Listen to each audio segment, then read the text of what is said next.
Welcome, Amish. It's a great time to be talking to you. Of course, Amish has come up with his latest book, The Chola Tigers, Avengers of Somnath, and we'll come to the book in just a bit and how it's part of a great empire, perhaps, that Amish has built. But interestingly, Amish, the last conversation we had, I don't know if you remember that, was on a TV debate in my previous organization, and we were interestingly talking about, the title of the debate was "In Ram We Trust," and how the Ram Mandir has opened doors to an economic boom, and how that is so relevant to the idea that we're discussing today as well. Whether it's the Mahakal corridor, whether it's so many religious corridors that our government also keeps talking about, we are talking about a spiritual economy today, and how that is a fascinating idea. Talk to us a little bit about that, because this is something that, of course, we're talking about a larger story of a civilizational past, but it's also deeply driven by the economics of it. Yeah, in fact, I think I remember that debate. Look, the thing with any economy is that you need a central engine which drives the entire economic system. It's like within a body you have a heart, and that heart keeps pumping, which is what keeps the body alive. And every economic model needs something at the heart. The present Western-led economic model that we are living on is essentially the consumption economy. So there could be mining, there could be agriculture, there could be industry to industry manufacturing, business to consumer. All of that, at the heart of it is the consumer. Yes. If there's an individual consumer buying things, then you need malls, you need retails, you need manufacturing, you need services. Once that consumption economy starts breaking down, everything else collapses. That's a model that we have. That's a Western model that we have. Which is why you'll notice that the entire aim is to somehow to keep you buying things, even if it serves no purpose in your life. A mother taking care of her child at home is, at least in most traditional societies, traditional Indian societies, the greatest job you can ever do. Mother status was even higher than the gods, right? In the Indian way. As Lord Ram said, Janani Janmumishcha Swargadapi Gariyasi. But in our consumption-driven economic model, because no one is paying the mother anything, our GDP doesn't count it. It's because it's driven by the consumption. What are the side effects of a consumption economy? It's good for the economy. What are the side effects of it spiritually and socially? Look at the Western world. That's the furthest down the consumption model. Loneliness, environmental degradation, so many issues, right? So yes, it keeps the economy going. There's a lot of side effects which are negative. How about if you have what I call a dharmic economy, where at the heart of it is not the mall or the online website. At the heart of it is the temple. That's what keeps the economic engine running. Why? Because if you have a temple, you have pilgrims coming there. You need travel services. You need everything. You have infrastructure built around the temple. You have things manufactured for the temple economy. Real estate. So you get the economic model buzzing, right? As India is proving. But what's the side effect of a temple economy rather than a mall-driven consumption economy? Like you go to Varanasi, you go to Ayodhya, you see Indians from 3 different generations coming together, right? Unlike a mall economy, which is completely splitting up the family, a temple economy brings the family together. Side effects are positive, brings the society together. So this is a way to structure an economy where you'll get economic growth, you'll get positive social benefits as well. That's the point I tried to make in that temple. I think that was the kind of model we had earlier. It's a good time to revive that model. Don't have the mall at the center, have the temple at the center. I think that's a fascinating idea, to have the mandir, as you said, as the sort of spiritual anchor of an economy. But the flip side to it, many would argue, and as somebody who's also a creative person and somebody who's so deeply associated with mythology and spirituality, how would you sort of distinguish between the quote-unquote commodification of culture and preservation of culture. Would you say that, the idea of a temple economy, the idea of building enterprises out of mythology, out of spirituality, out of religiosity, would you not say that this is also a kind of commodification and is sort of, there's a dichotomy there when you're talking about cultural preservation and then this idea? Very good point. And your criticism would certainly be valid if the aim of someone supporting a temple economy or writing a book would be make money at any cost. Right? If that's the aim, then that's not positive.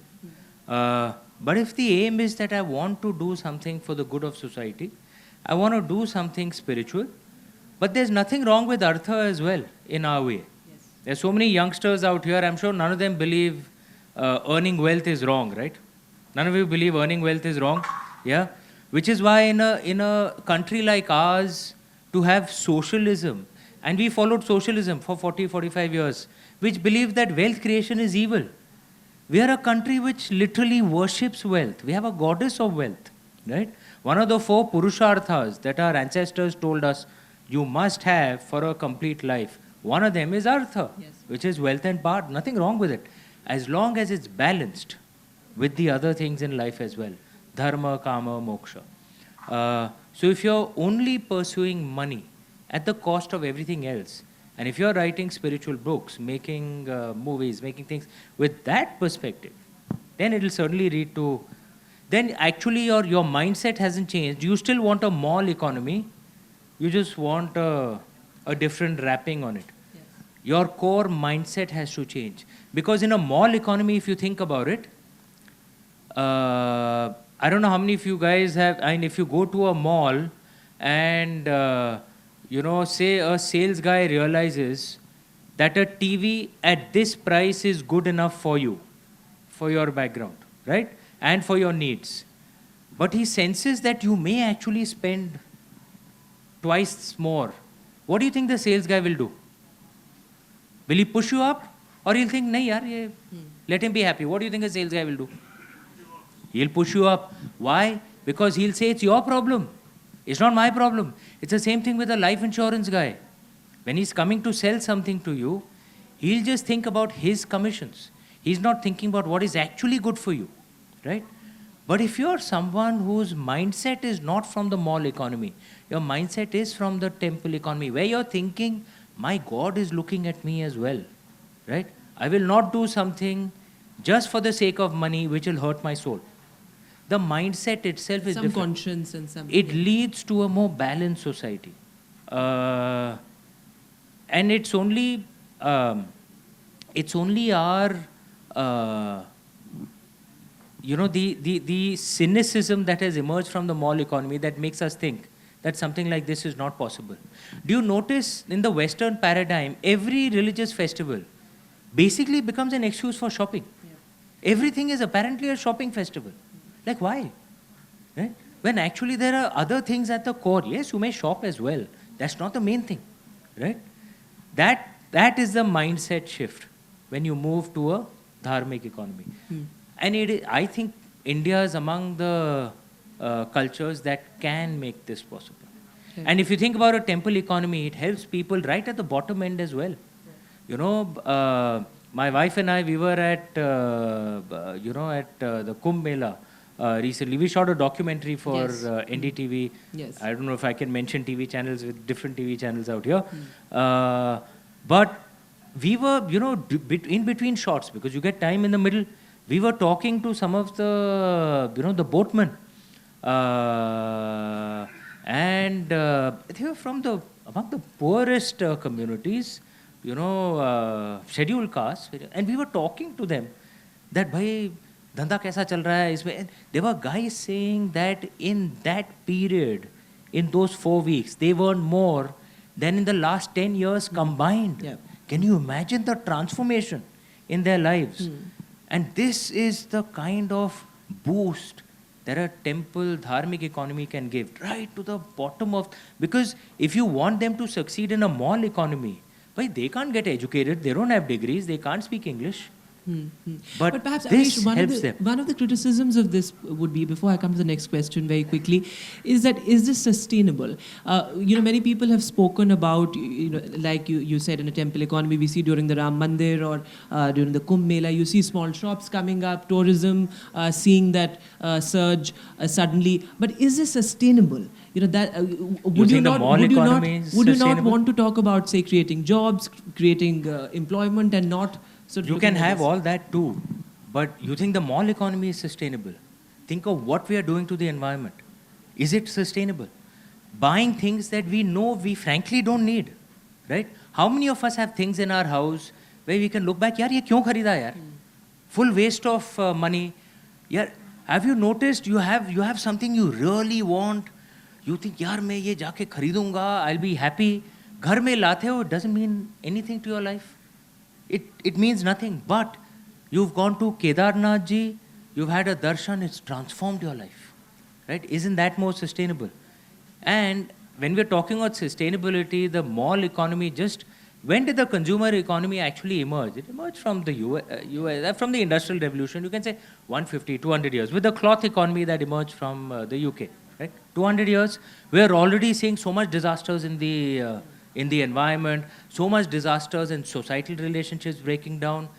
लेकिन कुंभ मेला तो हजारों वर्षों से चल रहा है. मंदिर प्रथा जो है वो हजारों वर्षों से चल रही है. It is sustainable. Right. And I would argue far more sustainable because it leads to a more stable society, leads to a more positive relationship with the environment. Over time, as it develops a lot more, I'm sure over time with the Kumbh Mela, we will want to clean up our rivers as well. It will emerge. I'm sure it will emerge. Absolutely. And you spoke at some point about that striking that kind of balance between to put it simplistically, between, say, mythology and between storytelling and, the business aspect of it as well. And I think in some of your interviews, you've said that Ram is as much an impersonal God as much a personal. You have to sort of look at it from both perspectives. He's in many ways way above us. But in many ways, he's one. We can feel so close to him. So I would like to talk about, the story of Amish. You've not only made dharma cool, and you've not only made these stories more palatable for a critical mass, but at the same time you've scripted large-scale publishing successes. How do you strike that balance between writing an authentic story and at the same time making it palatable for a critical mass? Firstly, thank you. Thank you for the compliments. I think a key thing is don't try and consciously do something, just be something, if that makes sense. If you are consciously a person who has deep faith in and reverence for our culture, deep pride in our traditions, and at the same time are willing to question things that need to be questioned. I question the caste system, for example. That balance automatically emerges. Lord Shiva just makes it happen.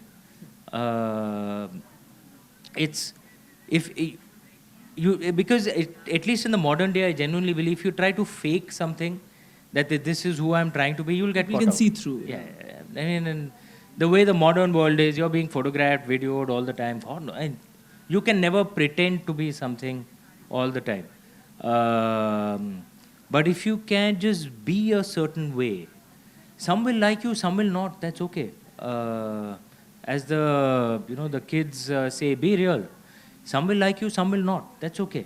And if you are, it's one of the things I advise to anyone who wants to write in this space or make movies in this space.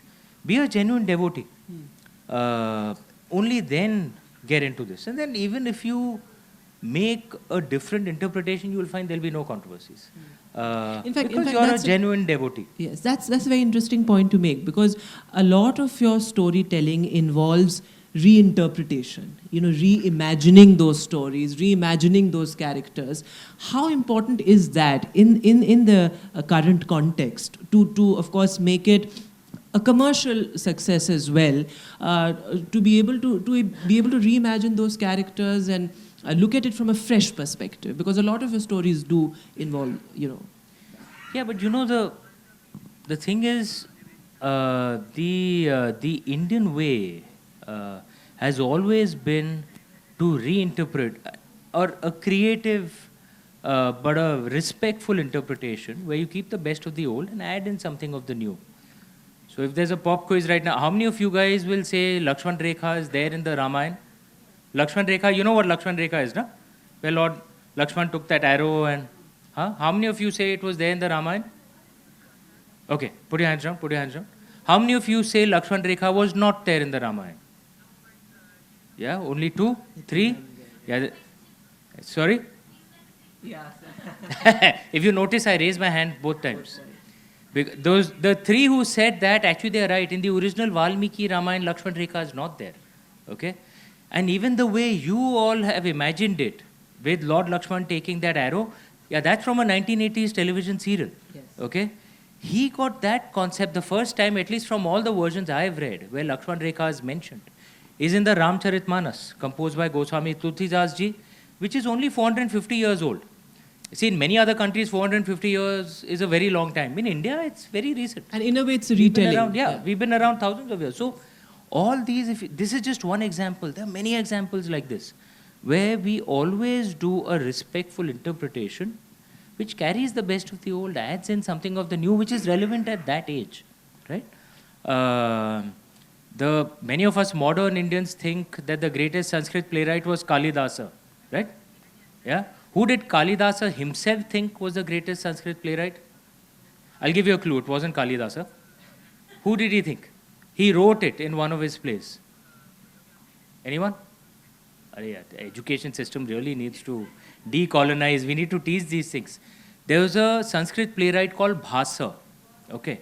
Kalidasa himself wrote in Malavikagni Mitram, he's the greatest playwright ever. I only humbly walk in his footsteps. Bhasa, one of his most famous plays was Pancharatra, 5 nights. Interpretation of the Mahabharata, where the war didn't happen only. Okay. It's a completely different philosophical take, and he's the greatest Sanskrit playwright ever. Point I'm trying to make is this has been done repeated. As long as you do it with respect, right? This different interpretations has been around in India for centuries, for millennia. And I think it's also because we Indians are never tired of listening to the stories of our gods and goddesses. We're not interested in other stories. We just want to hear these stories again and again and again and again. And since the pantheon is so huge, there's one god for a minute, so one god for every day. Interpretations, we just want to hear them again and again and again, which offers the opportunity to devotees who've also been given the skill of writing to maybe contribute something which is relevant to that day. That's all that I try and do. Write something respectfully, very small contribution to a culture that I so deeply love and admire. Right. In fact, since we're on the subject of evolution, I came across some interesting statistics that a huge proportion of your audience is also the Gen Z, if you like. Yes, youngsters. Yeah. And how do you manage that? Because now you're branching out into documentaries, podcasts, different styles of publishing as well. This kind of return to the dharma that we see in the Gen Z, in the millennials, this is a new phenomenon, and this is a specifically Indian phenomenon, I would say. Though of course there's a great kind of money that is going into astrology and stuff like that as well worldwide. But why would you say? Why do we see this unfolding in India? And how do you see the Gen Z consuming your stories? I think an assumption in this question is that the youngsters are not interested in our culture. Our youngsters, Gen Z and millennials have now become old, but okay, Gen Z, Gen Alpha, in many other countries, are they not interested in their traditional culture? Yes, data shows that almost certainly. They're increasingly cutting off from their traditional culture. I would argue that is not so in India. Yes. And it's not something that I think my books have created. I think the demand was always there. It's just that there wasn't enough supply. So whoever gives that supply, like just the sales just skyrocket. If you think about, forget about my books, it's a love of, largely the youth audience that has given my books all its success. But even like the 1980s television serial Ramayana, yeah, it was re-telecast during the COVID era. Yeah, how many of you guys saw the rebroadcast? Okay, let me give you some statistics. Okay, even in the 1980s, when Ramanand Sagar ji launched the Ramayana, even at that time, I was a child. I'm 51 years old. My wife and I, we were children at that time. We hadn't met at that time, obviously. That would be child marriage. But even for us, even at that time, we thought, yaar, the special effects can be better. Even at that time, even in the 1980s. Okay, that ek arrow yahan se aa raha hai, ek arrow yahan se aa raha hai, both of them crash, and then people go like, yeah, come on, it can be better, right? So imagine if the special effects didn't look so good in the 1980s. By today's standards, they are very... Yeah. But despite that, the Ramayana telecast in the COVID era, okay, which was what, just 5 years back, 4-5 years back, just within India, got more views than the Game of Thrones final season did worldwide. Worldwide. Matlab, Game of Thrones, one of the biggest TV serials ever. The final season of Game of Thrones worldwide didn't get as much viewership as the re-telecast of a 1980s television serial in India did, just within India. It just shows the obsession we Indians have with our gods and goddesses. We will never get bored of it. We want to hear it again and again and again and again. And you remember at that time, many Gen Z versions of the songs came up. You guys remember that? On Instagram, which some people, I will admit, some people who were slightly older were getting offended. Arey, kya hai? Memification. Ki, such a beautiful Shri Ram Bhajman, aap, guitar ke saath ga rahe ho. But I was saying, yaar, this is Gen Z loving our gods in our own way. What is wrong with it? Right? At least they're not, playing some Western thing. They're loving India, but in our own way. Why not? Right? This is the true demand that is there in India for the stories of our culture. I'm telling you, the problem has been supply, never the demand. And for some reason, our books industry, our movie industry, our TV industry... Why do you think that is? Have people not seen the kind of commercial viability that is there in these stories? Why is that, if the demand has been there, like you say, why is it that our creative class, so to speak, whether it's filmmakers, authors, broadcasters, why is it that they have not exploited this enough? One politically incorrect answer is, a book industry, I can certainly say this. The Indian book industry, till a few years ago, was not an quote-unquote Indian publishing industry. It was a British publishing industry which just happened to be based in India. The kind of books they published in English were like, like an outsider's view of India. Like, ye dekho, ye pagal, thoda exotic land. Not an insider's view, right? I think that bias was perhaps there in our movies as well. I think that bias was perhaps there in TV as well. It came out idhar udhar. Some stuff, it came out more by accident. But I think even Indian publishers. Also, no, Indian publishers. Yeah. I'm saying Indian publishers were also, I think we weren't mentally decolonized enough. Yes. Because look, the decisions are made by the elite groups, right? Perhaps they hadn't decolonized enough. Perhaps another reason can be maybe all this real demand was from the real India, which didn't have money pre-1991, because the money was only with the elite classes.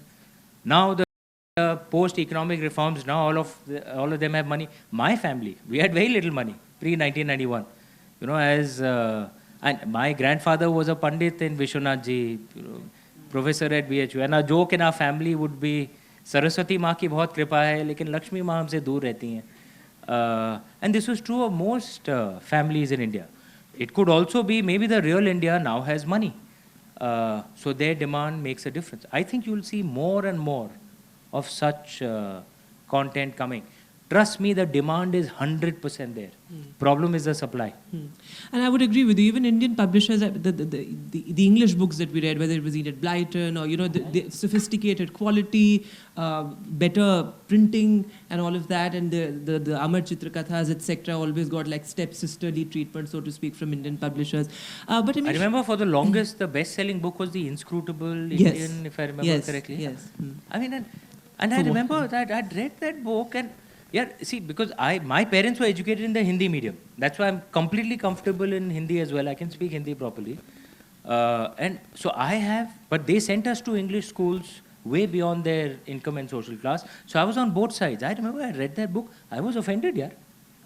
And there's an Indian writing a book about us and a bestseller in India. Ye kya hai ye? Always like the land of snake charmers. Land of snake charmers, But Amish, as we talk about the commercialization of our mythology, for the lack of a better word, purists would argue that this, in a sense, takes away from the real purpose of spirituality. That's a larger question. But I'd give you an example. For you talked about the broadcast of the Ramayana when it was first broadcast. Because our politics moves a certain way, because our economics moves a certain way, do you also think that one message or one image that sells becomes a sort of, becomes the only image that is associated with a story or a character? For example, you see Lord Ram only with the bow and arrow.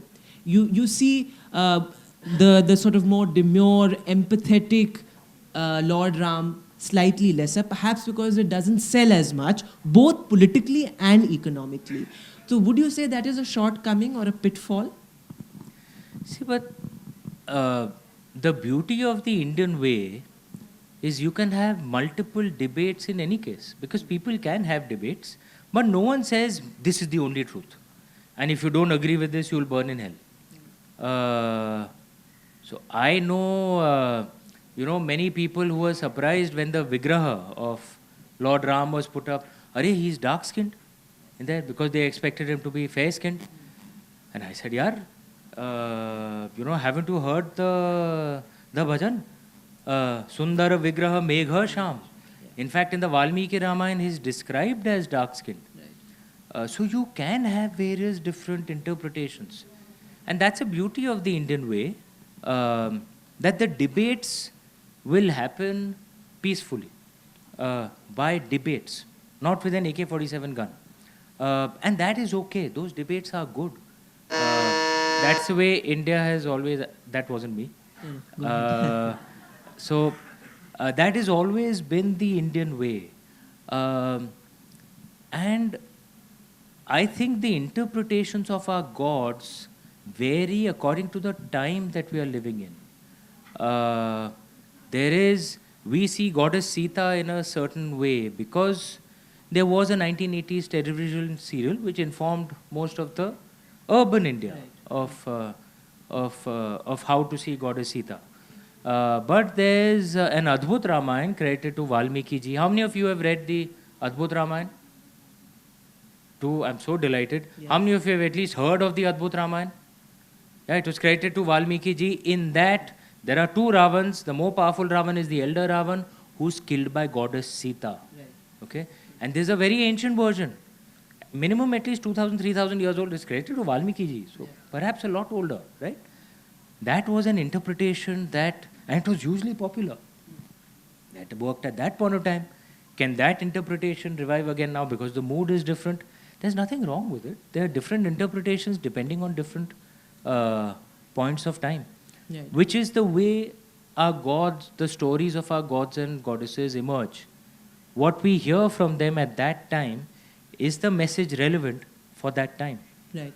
In fact, as we come to the end of the session, it's now, Amish, you're almost like a brand now. It's brand Amish writing and whether it's your documentaries or your podcasts. Is that in any way constraining in terms of the choices you make? You've just written on the Cholas, the fascinating history. But Is that in any way constraining? Because you've built a brand, and because we're talking about mythology and enterprise, would you say that it's in any way restrictive?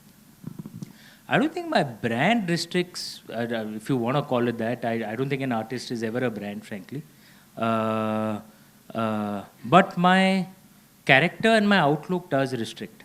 There are some things I'm doing a video game, right? Yes. Amitabh Bachchan ji, Noordin Abood and I, we've co-founded a video game called Age of Bharat. That will be coming out soon. I do podcasts. I host and produce documentaries for Discovery TV, Geo, NDTV, various other things. There's a movie coming out next year. I'm the creative director on Lord Krishna. But these are all within things that I feel comfortable doing. It's my character and my outlook. But there's something I'd never, spoken of. Many years back, I had actually got a call from a friend, I won't say who, from a friend I know, and who said there's this, apparently in Big Boss, they pay per week that you can survive. So I was asked, do you want to come? And I just started laughing. Are you insane? Do you think I can even, and that's not about brand. I like, nahi, mujhe nahi karna hai, right? So it's not about a brand or no brand. I think it's, I have the privilege, blessings of Lord Shiva, that I get to choose what I want to do or not want to do. And the stories you because want to luckily, with his blessings, my books, podcasts, documentaries, earn enough money.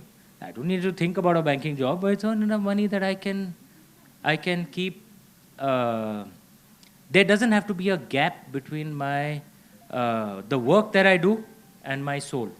Right. That's among the greatest privileges in life. Right. And so you can keep delighting us with all those stories. But Amish Tripathi in Big Boss, I think would be we'd kill to I watch think that. not. Yes. I didn't even say yes or I was just laughing. I said, "Tu pagal hai kya?" But Amish, you might not be on Big Boss, but we can do a little bit of a rapid fire with you as we end. This is where the controversies end the happen. session. No, absolutely not. Amish Tripathi and controversy, no. What's the one word that defines Amish verse? Shiva. Shiva, Shiva, Shiva. If Amish Tripathi wasn't an author, what would he be? Banker. I was a banker. Yes. One myth about mythology that you would like to bust in one line. I actually think that all those events happened. I actually believe that those we worship as gods and goddesses were our ancestors. I'm not forcing that point of view on others because I can't prove it. I wish some scholars emerge who can prove it. But I find that very inspiring. That we must be worthy of the blood that runs in our veins. Absolutely. They weren't just man-ghanant kahaniyan. I think that's a good line too for this question. What's one line from the Bhagavad Gita or any ancient scripture that could double up as a business strategy? There's a lovely Sanskrit Mahavakya, Ati Sarvatra Varjait. Extremism of any kind should be avoided. Don't swing on any extreme. One of the things, the West is a very successful culture, lot to learn from it. But one of the things that the West doesn't get is balance. They just swing from one extreme to the other. You want to fight for women's rights, start hating men. You want to fight for transgender rights, start hating women.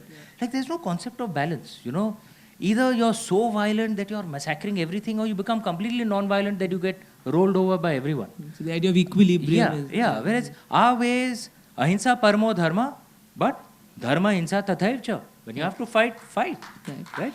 But don't be a random moron who's just fighting all the time. Then you have chaos in your society. Right. Extremism of any kind should be avoided. Balance is the best approach. One mythological figure who you think deserves a Bollywood biopic and hasn't been made yet?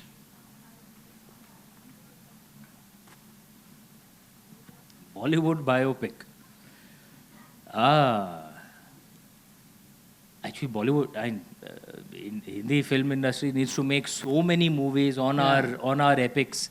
They can start from anywhere, man. There's just so much to do. Because very little has been done till now. Telugu movies are doing a fantastic job in this. And Hindi movies also really need to get into this. I'm so delighted with, the movie that Namit Malhotra is making on the Ramayana, and I hope it's a big success because it'll open the frontiers for so much more. What's tougher, being a mythology writer or an entrepreneur? Of course, you're publishing, broadcasting, the entrepreneurial side, or being a mythology writer?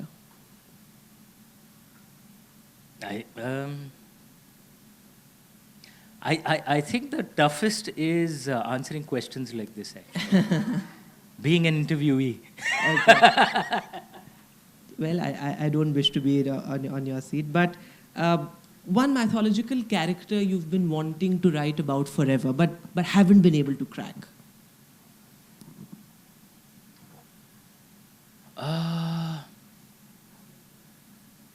One character from our epics, and I will have a story soon on that, and I think I have cracked it. And this, again, among the things, because we are not taught so much about our traditions, the foundational war that made India, that made Bharat, was this battle called the Dasharagnya, the Battle of the 10 Kings. I don't know, how many of you have heard of it or read it? Read about it? Okay, I'm so delighted that you have. I have an interpretation of that, the Battle of the 10 Kings. Wasn't just the battle and how it was fought. It was the philosophies that emerged from that battle, which in my mind is among the things that makes our land so beautiful. I think I've cracked it, and it's one of the things that I do intend to write. Right. In fact, even Lord Ayappa would be a fascinating story to tell. He's fascinating. Yes. Yeah. He's he's the son of Lord Shiva and Goddess Mohini. Yeah. Who's two male Vishnu. gods, perhaps. Yes. So it is, yeah. We've detracted a bit, but one ancient king you think would be a great CEO today?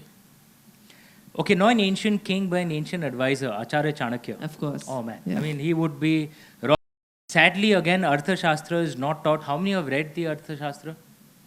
Okay, at least a few. I'm delighted you have. I'm not surprised.